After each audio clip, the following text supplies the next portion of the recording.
This is a video to explain how to pop rivet the EV plate onto your registration plate.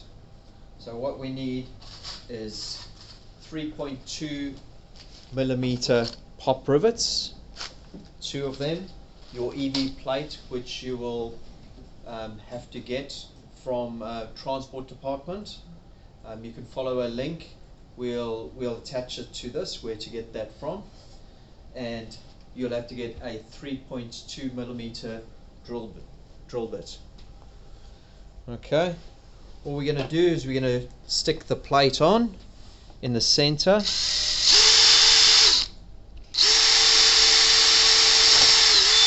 drill through,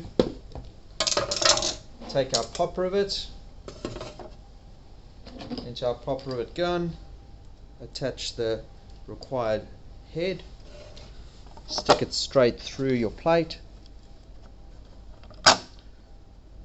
push it down twice and pop it off, and then you'd have to turn it around, and because that is a little bit raised over there, what we're going to do is we're going to just hit it with a hammer, a ball peen hammer,